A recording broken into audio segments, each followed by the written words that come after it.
Shall we start? Okay.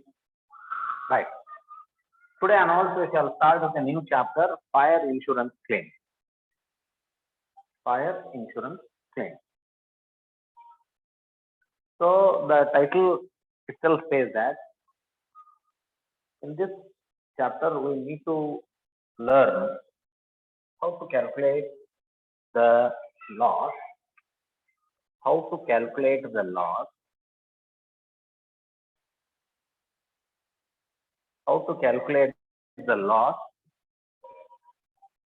suffered by trader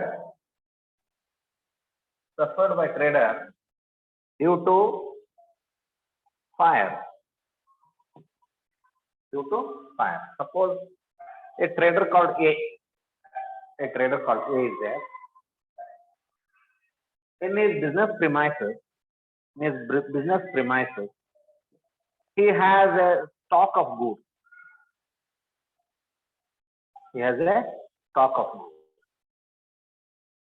So due to unforeseen, uncertain events, happening of uncertain and unforeseen events, these events are beyond our control.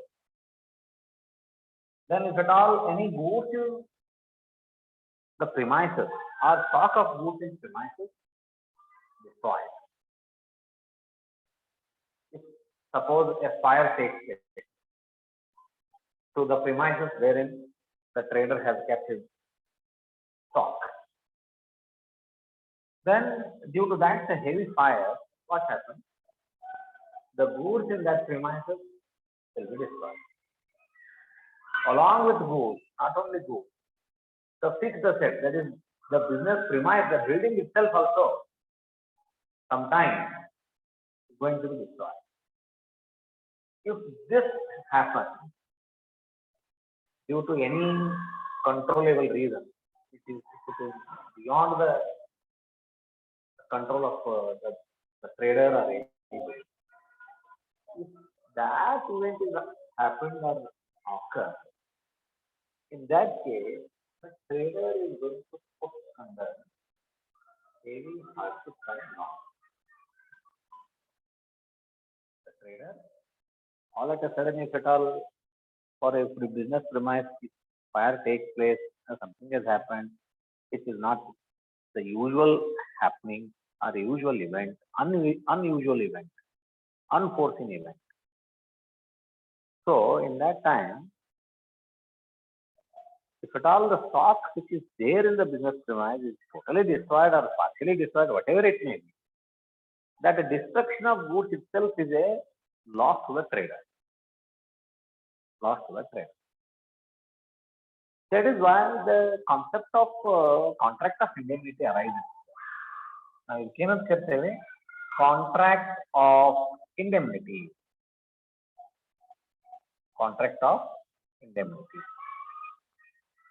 ಭರವಸೆ ಒಪ್ಪಂದ, ಭರವಸೆ ಕೊಡ್ತಾರೆ ಇಂಡೆಮ್ನಿಫೈ. ಯಾರು ಇಂಡೆಮ್ನಿಫೈ ಮಾಡ್ತಾರ, ಯಾರು ಭರವಸೆಯನ್ನು ಕೊಡ್ತಾರಂದ್ರೆ, there are certain companies called insurance companies dealing with insurance business. Now ಕೇಳಿರಿ LIC ಅಂತ ಕೇಳಿರಿ. LIC is for if anything happens to the life of the insured life ಏನಾದ್ರು ತೊಂದರೆ ಆದ್ರೆ they provide some amount to the dependent of the insured. ಅದು LIC ಆಗಿದೆ.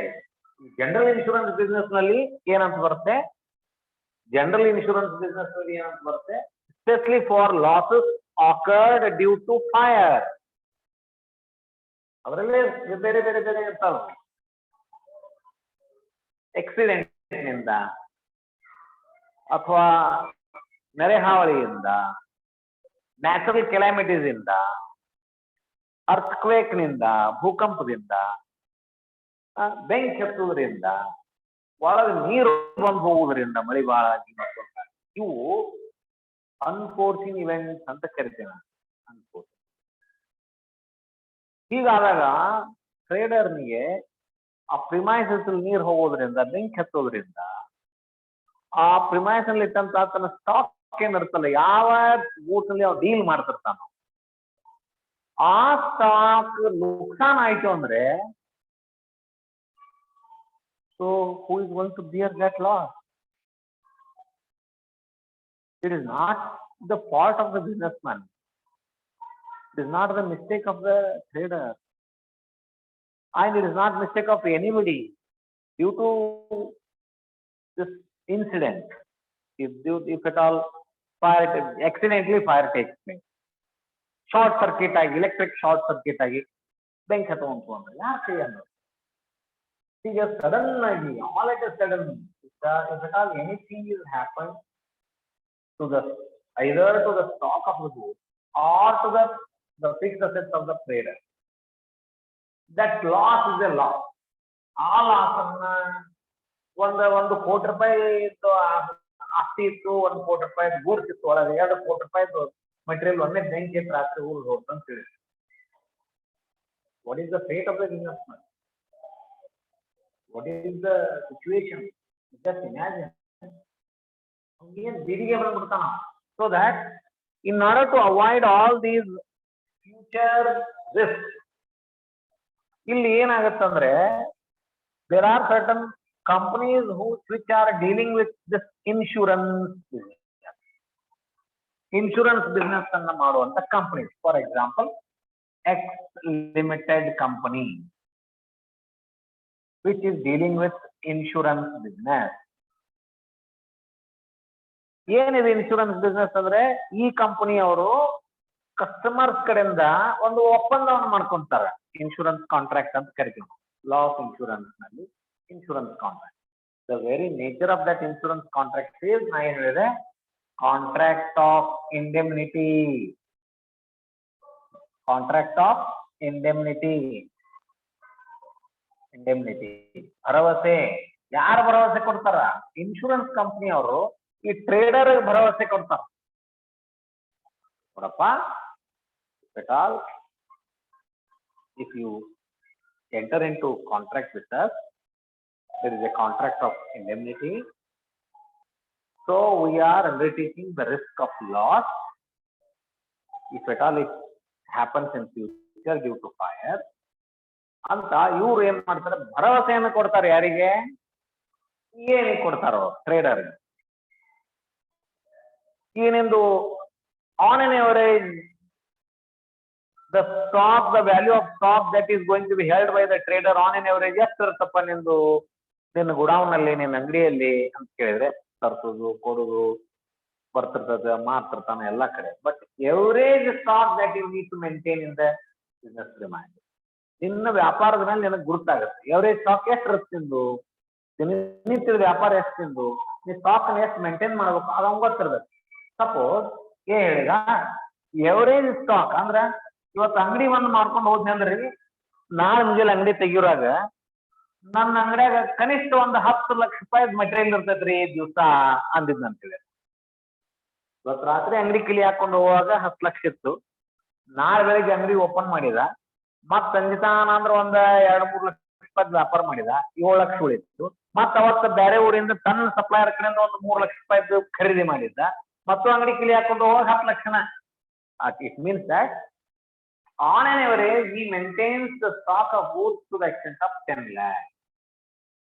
ಆ trader on an average ಒಂದ್ 10 ಲಕ್ಷ ರೂಪಾಯಿದ ಗೂಡ್ಸ್ ಅನ್ನ ಸ್ಟಾಕ್ ನಲ್ಲಿ ಮೇಂಟೈನ್ ಮಾಡ್ತಿದ್ದ. ಕಿಲಿ ಹಾಕೊಂಡ್ ಬಂದ್ ಮರು ಮುಂಜಾನೆ ತೆಗಿತಾನ, ರಾತ್ರಿ 12 hours ನಲ್ಲಿ ಅವ ಮನೆಗೆ ಬಂದ್ ಆರಾಮ್ ನಿದ್ದೆ ಮಾಡ್ತಾನ. ಬ್ಯಾಂಕ್ ಎತ್ತಿದ್ರ ಹೆಂಗ, ಕಳು ಆದ್ರ ಹೆಂಗ, ಮತ್ತೊಂದು ಚಿಂತಿಲ್ಲ.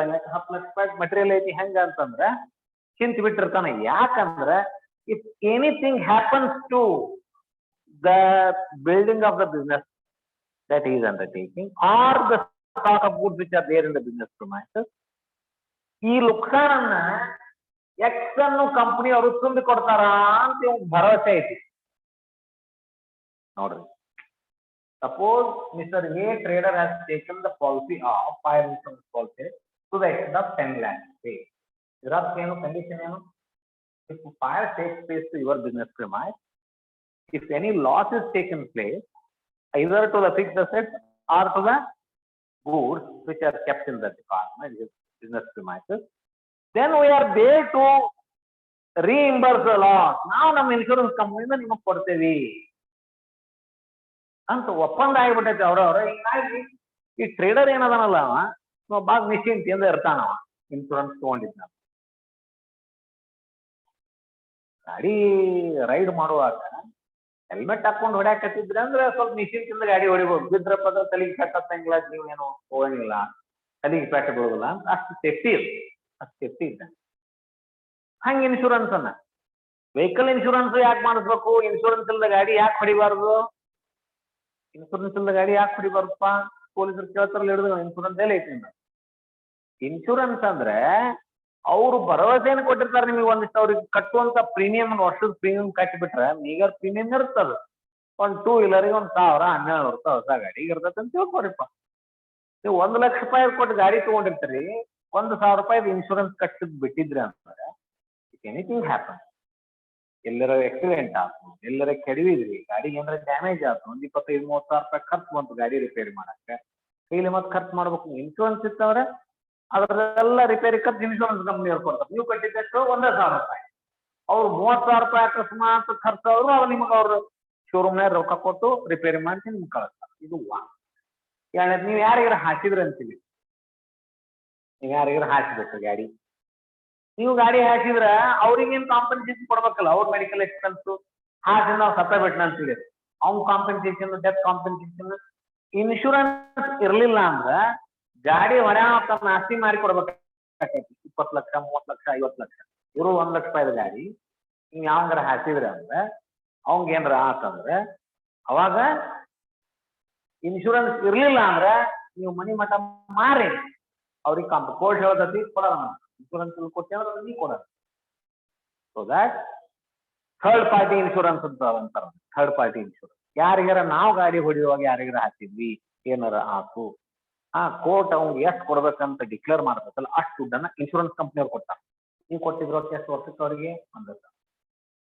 This is called contract of indemnity. ಭರವಸೆ ಏನ್ ಕೊಡ್ತಾರ ಅವರು? ನೀವು ಗಾಡಿ ಮೇಲೆ ಹೋಗುವಾಗ ಗಾಡಿಗೆ ಏನಾರ ಆತು, ಗಾಡಿ ಖರ್ಚು ಕೊಡ್ತೇವಿ. ನೀವ್ ಯಾರಿಗಾರ ಹಾಕಿದ್ರಿ ಅವ್ರ ಖರ್ಚು ಕೊಡ್ತೇವಿ. ಡೆತ್ ಆತು, ಕೋರ್ಟ್ ಎಷ್ಟು ಕಾಂಪನ್ಸೇಷನ್ ಕೊಡಂತದ್ದು ಅದನ್ನ ಕೊಡ್ತೇವಿ. ನಿಮಗೇನಾರ ಆತು ನಿಮಗೂ ಒಂದಿಷ್ಟು ಕೊಡ್ತೇವಿ. ಇಷ್ಟು ಕವರ್ ಮಾಡಿರ್ತಾರ ಅವ್ರು ಇನ್ಶೂರೆನ್ಸ್. ನೀವು ಕಟ್ಟೋದೆಷ್ಟು? Very nominal amount. 10 ಲಕ್ಷ ರೂಪಾಯಿದ ಗಾಡಿ ತಗೊಂಡ್ರೆ ಒಂದು 10-20 ಸಾವಿರ ರೂಪಾಯಿ ನೀವೇನ್ ಮಾಡಿರ್ತೀರಿ? ಇನ್ಶೂರೆನ್ಸ್ ಕಟ್ಟಿರ್ತೀರಿ. 1 ಲಕ್ಷ ರೂಪಾಯಿ 2 ವೀಲರ್ ತಗೊಂಡ್ರೆ 1,000 ರೂಪಾಯಿ ಇನ್ಶೂರೆನ್ಸ್ ಕಟ್ಟಿ. ಆದ್ರೆ ಇನ್ಶೂರೆನ್ಸ್ ಇಲ್ದ ಇನ್ಶೂರೆನ್ಸ್ ಡ್ಯೂ ಇವತ್ತು ರಾತ್ರಿ 12 ಗಂಟೆಗೆ ಇನ್ಶೂರೆನ್ಸ್ ಡ್ಯೂ ಆಕೈತೆ ಅಂತ ತಿಳಿರಿ, ನಾಳೆ ಮುಂಜಾನೆ ಇನ್ಶೂರೆನ್ಸ್ ಮಾಡ್ಸಕ ಹೊಂಟಿದ್ರಿ ಅಂತ ಹೇಳಿ 31 ಮಿಡ್ನೈಟ್ 12 o'clock ನಿಮ್ದು ಇನ್ಶೂರೆನ್ಸ್ ಮುಗಿತೈತಿ. ನಾಳೆ ಸಂಡೇ, ಸಾರಿ ಇವತ್ತು ಮಂಡೇ, ನಿನ್ನೆ ಸಂಡೇ 30, ಹೌದಾ?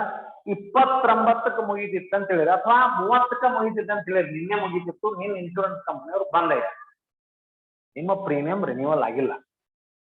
ನಿಮ್ಮ ಪ್ರೀಮಿಯಮ್ ರಿನ್ಯೂವಲ್ ಆಗಿಲ್ಲ. ಯಾಕೆ? ಸಂಡೇ ಐತೆ ಅಂತ. ಬಟ್ ಸಂಡೇ 12 ಗಂಟೆಗೆ ಮುಗಿತೈತಿ. ಮಂಡೇ ನೀವು ಇನ್ಶೂರೆನ್ಸ್ ಆಫೀಸಿಗೆ ಹೊಂಟ್ರಿ 10:30. ರಾತ್ರಿ 12 ಗಂಟೆಯಿಂದ, ಸಂಡೇ ರಾತ್ರಿ ಮುಗಿದ ಮೇಲೆ 12 ಗಂಟೆಯಿಂದ ಮುಂಜಾನೆ 10:30 ತನಕ ನೀವು ಆ ಗಾಡಿ ಯೂಸ್ ಮಾಡುವಾಗ ಗಾಡಿಗೆ ಏನಾರ ಆತಂದ್ರೆ ನೀವು ಯಾರಿಗಾರ ಹಾಕಿದ್ರೆ ಆ ಡ್ಯಾಮೇಜ್ ಅನ್ನ ಇನ್ಶೂರೆನ್ಸ್ ಕೊಡುದಿಲ್ಲ. ಕಾಂಟ್ರಾಕ್ಟ್ ರಾತ್ರಿ 12 ಗಂಟೆಗೆ ಮುಗಿದೈತಿ, ಇಲ್ರಿ ನಿಮ್ ಸಂಡೇ ಇತ್ತು ಅದಕ್ಕೆ ನಾವು ಇವತ್ತು ಮಾಡ್ಸಕೊಂಡಿದ್ನು. ಸಂಡೇ ಇದ್ರೆ ಒಂದ್ ದಿವಸದಿಂದ ರಿನ್ಯೂವಲ್ ಮಾಡ್ಬೇಕು. ಆದ್ರೆ ನೀವು ಮಂಡೇ ಮುಂಜಾನೆ ಇನ್ಶೂರೆನ್ಸ್ ಆಫೀಸಿಗೆ ಹೋಗುವಾಗ ಆಕ್ಸಿಡೆಂಟ್ ಆಯ್ತು ಏನಾರ ಆತಂದ್ರೂ ಇನ್ಶೂರೆನ್ಸ್ ಕಂಪ್ನಿಯವ್ರು ನಿಮ್ಗೆ ರೊಕ್ಕ ಕೊಡೋದಿಲ್ಲ, ನೆನಪಿಟ್ಟುಕೊಳ್ಳಿ. ಸೊ ಗಾಡಿ ಇನ್ಶೂರೆನ್ಸ್ ಅನ್ನ 15 ದಿವಸ ಮೊದಲು ನೆನಪಿಟ್ಟುಕೊಂಡು ಇನ್ಶೂರೆನ್ಸ್ ರಿನ್ಯೂವಲ್ ಮಾಡ್ಕೋಬೇಕು. ಒಮ್ಮೆ ಅದು ಡೇಟ್ ಎಕ್ಸ್ಪೈರ್ ಆದ್ಮೇಲೆ ನೀವು ರಿನ್ಯೂವಲ್ ಮಾಡ್ಕೋಬಹುದು. ರಿನ್ಯೂವಲ್ ಮಾಡಿ ಕೊಡ್ತಾರೆ, ನೀವು ತಿಂಗಳು ಬಿಟ್ಟು ಮಾಡ್ಕೊಂಡು ಹೋಗ್ರಿ, ಪ್ರಶ್ನೆ ಇಲ್ಲ. ಆ ರಿನ್ಯೂವಲ್ ಆಗೋ ಪೀರಿಯಡ್ನಾಗ from the date of expiry and date of renewal, ಆ ಪೀರಿಯಡ್ ನಲ್ಲಿ ಗಾಡಿ ಏನಾರ ಆಗಿತ್ತು, ಏನಾರ ಆಗಿತ್ತು, no nothing will be claimed, nothing can be claimed from insurance because the contract of indemnity insurance is not renewal. ಹಂಗಿರೋದು. ಹಂಗಿಲ್ಲಿ ಈ ಫೈರ್ ಇನ್ಶೂರೆನ್ಸ್ ಕ್ಲೇಮ್ ನಲ್ಲಿ ನೀವು ನಿಮ್ಮ ಗೂಡ್ಸ್ ಎಷ್ಟು ಅದಾವ ಅಷ್ಟರ ಮ್ಯಾಲ 10 ಲಕ್ಷ ತಗೊಂಡ್ರಿ ಅಂತ ಹೇಳಿದ್ರಿ ಪಾಲಿಸಿ. ಆ ಒಂದ್ ದಿವಸ ರಾತ್ರಿ ಆ ಅಂಗಡಿಗೆ ಬೆಂಕಿ ಹಚ್ಚಿಬಿಡುತ್ತೆ. ಬೆಂಕಿ ಸುದ್ದಿ ಬಂತು ಇವ್ ಮಾಲಕ್, ಸುದ್ದಿ ಬಂತು. ಅವ ಬಡ ರಾತ್ರಿ ಹೋದ, ಫೈರ್ ಫೈಟರ್ ಕರ್ಸಿದ, ಮತ್ತೊಂದ್ ಮಾಡಿದ, ಆರಿಸಿದ, ಎಲ್ಲ ಒಂದಿಷ್ಟು ಏನಾಯ್ತು ಉಳಿತು, ಒಂದಿಷ್ಟು ಸುಟ್ಟು, ಒಂದಿಷ್ಟು ಉಳಿತು ಒಂದು ಪ್ರಯತ್ನ ಎಲ್ಲ. 10 ಲಕ್ಷ ರೂಪಾಯಿದ ಮೆಟೀರಿಯಲ್ ಇಟ್ಟಾಗ ಒಂದ್ 2 ಲಕ್ಷ ರೂಪಾಯಿ ಮೆಟೀರಿಯಲ್ ಸುಟ್ಟು ಹೋಗಿತ್ತು ಅಂತ ಹೇಳಿದ್ರೆ 2 ಲಕ್ಷ ರೂಪಾಯಿ ಇನ್ನೂ ಮಾರಕ ಸೇಲೇಬಲ್ ಇದ್ದು ಅಂತ ಹೇಳಿ ಅವಾಗ ಇನ್ಶೂರೆನ್ಸ್ ಕಂಪ್ನಿಯವರು ನೀವು 10 ಲಕ್ಷ ರೂಪಾಯಿದು ಪಾಲಿಸಿ ತಗೊಂಡಿರ್ತೀರಿ, ಅವ್ರ ಇನ್ಶೂರೆನ್ಸ್ ಕಂಪ್ನಿಯವರು ಎಷ್ಟು ಲುಕ್ಸಾನ್ ಆಗಿರೋದು ಅಷ್ಟ ರೊಕ್ಕ 2 ಲಕ್ಷ. ನಾ 10 ಲಕ್ಷದ ಪಾಲಿಸಿ ತಗೊಂಡಿದ್ರಿ, I have taken policy worth rupees 10 lakhs. No loss is I have paid premium worth rupees 10 lakhs premium ಕಟ್ಟೇನ, 1,000 2,000 ಕಟ್ಟೀನಿ. 2 ಲಕ್ಷ ಕೊಟ್ರೆ ಲುಕ್ಸಾನ್ ಹೆಸರು ಆಗೋಲ್ಲಕ್ಕ ನಾ ಪ್ರೀಮಿಯಂ ತಗೊಂಡಿದ್ ರೊಕ್ಕಕ್ಕೆ ನೀವು ರೊಕ್ಕ ಕೊಡ್ರಿ ಅಂದ್ರೆ ಕೊಡುವುದಿಲ್ಲ. ಎಷ್ಟು ಲುಕ್ಸಾನ್ ಆಯ್ತು 10 ಲಕ್ಷ ಸುಟ್ಟಂದ್ರು 10 ಲಕ್ಷ, 2 ಲಕ್ಷ ಸುಟ್ರೆ 2 ಲಕ್ಷ ಕೊಡ್ತಾರೆ, 1 ಲಕ್ಷ ಸುಟ್ರೆ 1 ಲಕ್ಷ ಕೊಡ್ತಾರೆ. ಆದ್ರೆ ಪ್ರೀಮಿಯಂ ಕಟ್ಟಿದ್ದಕ್ಕೆ ನೀವು ರಿಸ್ಕ್ ಕವರೇಜ್ ಲಿಮಿಟ್ ಎಷ್ಟಿದೆ? 10 lakhs ಇದೆ. This is how we need to understand. So ಇಲ್ಲೇನಾಯ್ತು, ಇಲ್ಲಿ 2 ನಮೂನಿ ಲಾಸಸ್ ಬರ್ತಾವ ನಮ್ಗೆ. ಒಂದು loss of goods, loss of goods ಒಂದು ಬಂದ್ರೆ, ಲಾಸ್ ಆಫ್ ಫಿಕ್ಸ್ಡ್ ಅಸೆಟ್ ಎರಡು ಕ್ಯಾಲ್ಕುಲೇಟ್ ಮಾಡ್ತೇವೆ ನಾವು. ಬಿಲ್ಡಿಂಗ್ ಸುಟ್ಟಿತ್ತಂದ್ರ ಆಗ ಸುಟ್ಟಾನ ಆಗೈತಿ, ಬಿಲ್ಡಿಂಗ್ ಒಳಗಿನ ಮಟೀರಿಯಲ್ ಎಷ್ಟು ಸುಟ್ಟಾನ.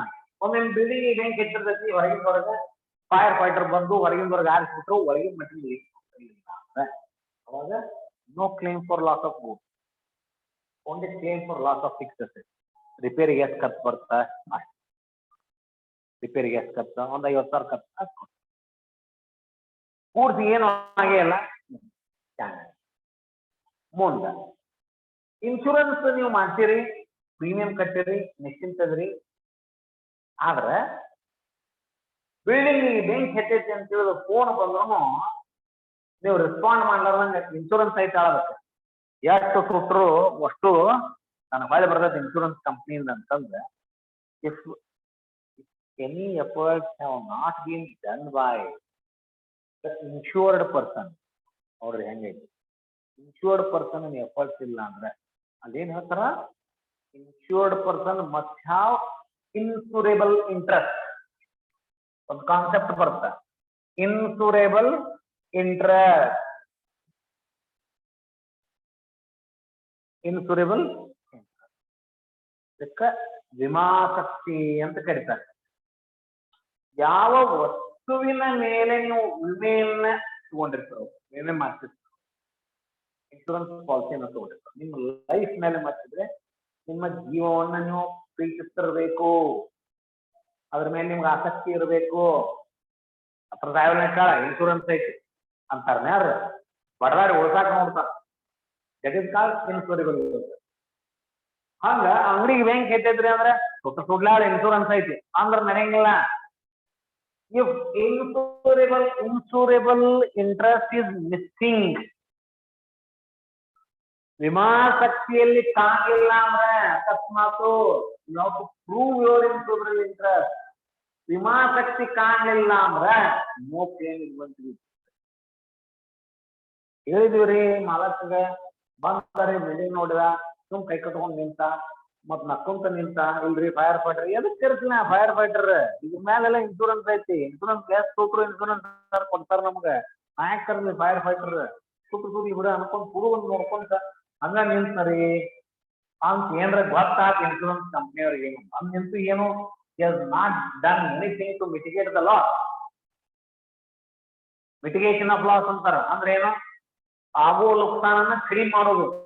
ನುಕ್ಸಾನ ಅಂತೂ ಆಗಾಕತೈತಿ, some efforts have to be made to mitigate the loss, to minimize the loss. If nothing is done, even if it is possible, nothing is done even if it is possible. It is not possible, no problem.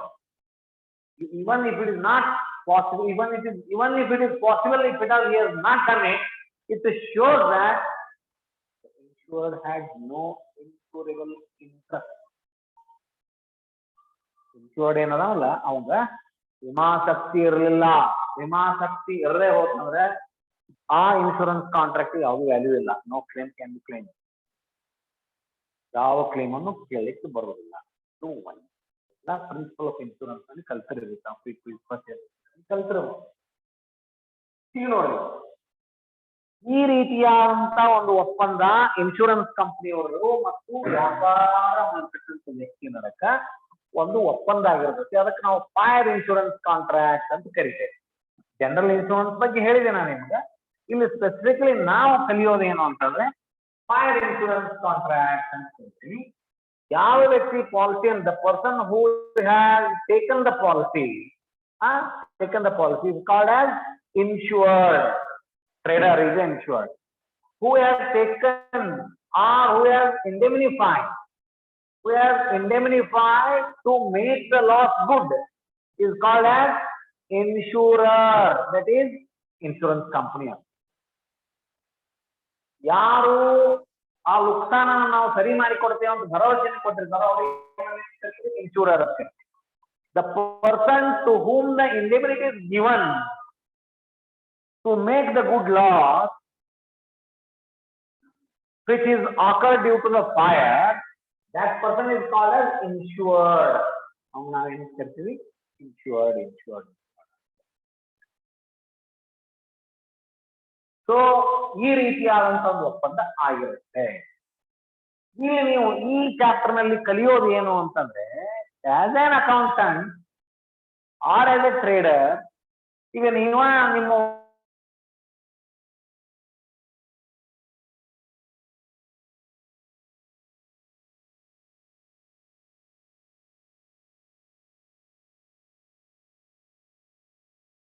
ವ್ಯವಹಾರಿಕ ವಸ್ತುಗಳಿಂದ ಸರಕು ಸೇವೆಗಳೇನದಾವಲ್ಲ ಅವನ್ನೆಷ್ಟು ಏನಾದ್ರು ಸುಟ್ಟು ಹೋದು ನುಕ್ಸಾನ ಆತು, ಇದನ್ನ ನೀವು insurance ಕಂಪ್ನಿಯವ್ರ ಜೊತೆ ಎಷ್ಟು ನುಕ್ಸಾನ ಆತು ಎಷ್ಟಿಲ್ಲ ಅಂತ ಕ್ಯಾಲ್ಕುಲೇಟ್ ಮಾಡಿ ಒಂದು ಸ್ಟೇಟ್ಮೆಂಟ್ ಅನ್ನು ರೆಡಿ ಮಾಡಿ ಯಾರಿಗೆ ಕೊಡ್ಬೇಕು? Insurance company. ಈ ಚಾಪ್ಟರ್ ನಲ್ಲಿ ನೀವು ಕಲಿಬೇಕಾದದ್ದು, ನಾವು ಕಲಿಬೇಕಾಗಿದ್ದು ಏನಂದ್ರೆ to prepare the statement of fire claim ಅಂತ ಕರಿತೀವಿ ನಾವು.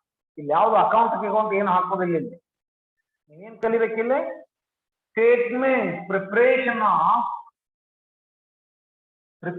Of statement of fire claim. ಬಹಳ ಸಿಂಪಲ್, ಸಿಂಪಲ್ ಚಾಪ್ಟರ್. ಯಾವುದು ಡೆಬಿಟ್ ಕ್ರೆಡಿಟ್ ಯಾವುದು ಏನೂ ಇಲ್ಲ. ಕ್ಯಾಶ್ ಅಕೌಂಟ್, ಕ್ಯಾಪಿಟಲ್ ಅಕೌಂಟ್ ಹಿಂಗಿದೆ. Just you need to prepare one claiming the ನಿಮಗಾದ ನುಕ್ಸಾನವನ್ನ ನೀವು ಇನ್ಶೂರೆನ್ಸ್ ಕಂಪನಿಯವರಿಗೆ ಕ್ಲೇಮ್ ಮಾಡುವಂತ ಒಂದು ಸ್ಟೇಟ್ಮೆಂಟ್ ಅನ್ನ ರೆಡಿ ಮಾಡುವುದು ನಿಮ್ಗೆ ಕೆಲಸ ಇದೆ. ಅಲ್ಲೋ ಅರ್ಥ ಆಗತಿ? ಇನ್ಶೂರೆನ್ಸ್ ಕಂಪನಿಯಲ್ಲಿ ಬೇರೆ ಥರದ ಇನ್ಶೂರೆನ್ಸ್ ಅದಾವ. ಮರೈನ್ ಇನ್ಶೂರೆನ್ಸ್ ಐತಿ, ಫೈರ್ ಇನ್ಶೂರೆನ್ಸ್ ಐತಿ, ಹೌದಾ? ಆಮೇಲೆ ಜನರಲ್ ಇನ್ಶೂರೆನ್ಸ್ ಇದೆ, ಆಮೇಲೆ ಲೈಫ್ ಇನ್ಶೂರೆನ್ಸ್ ಇದೆ. ಬೇರೆ ಪ್ರಕಾರದ ಇನ್ಶೂರೆನ್ಸ್ ಕಾಂಟ್ರಾಕ್ಟ್ ನಾವು ಇಲ್ಲಿ ಕಲಿಬೇಕಾಗುತ್ತೆ ಫೈರ್ ಕ್ಲೇಮ್. ಯಾವಾಗ ನಾವು ಫೈರ್ ಇನ್ಶೂರೆನ್ಸ್ ಅನ್ನ ಮಾಡ್ಕೊಂಡಿದ್ದೇವೆ, ಆ ಫೈರ್ ಇನ್ಶೂರೆನ್ಸ್ ಅಡಿಯಲ್ಲಿ ಅದರ ಕೆಳಗಡೆ we have to claim the loss whenever the fire takes. ಬೆಂಕಿ ತಗುಲದಾಗ ಆದಂತ ನುಕ್ಸಾನವನ್ನ ಇನ್ಶೂರೆನ್ಸ್ ಕಂಪನಿಯವರಿಗೆ ನಾವು ಕೇಳೋ ಸಂದರ್ಭದಲ್ಲಿ ಈ ಟ್ರೇಡರ್ ಏನ್ ಮಾಡ್ತಾನೆ? ಒಂದು ಸ್ಟೇಟ್ಮೆಂಟ್ ಅನ್ನ ರೆಡಿ ಮಾಡ್ತಾನೆ. It is the basic duty of the trader, it is the basic duty of the insured to prepare the statement for fire claim and submit it to the insurance. Insurance ಕಂಪನಿಯವ್ರ ಒಂದು statement ready ಮಾಡಿ ಅವ್ರು ತಗೊಂಡು ಹೋಗುದಿಲ್ಲ. ನಿಮ್ಮ ಆಸ್ತಿ ನುಕ್ಸಾನ ಆಗೈತಿ, ನಿಮ್ಮ ವಸ್ತು ನುಕ್ಸಾನ ಆಗಿವು, ನೀವು ಅದನ್ನ ಏನ್ ಮಾಡ್ಬೇಕು?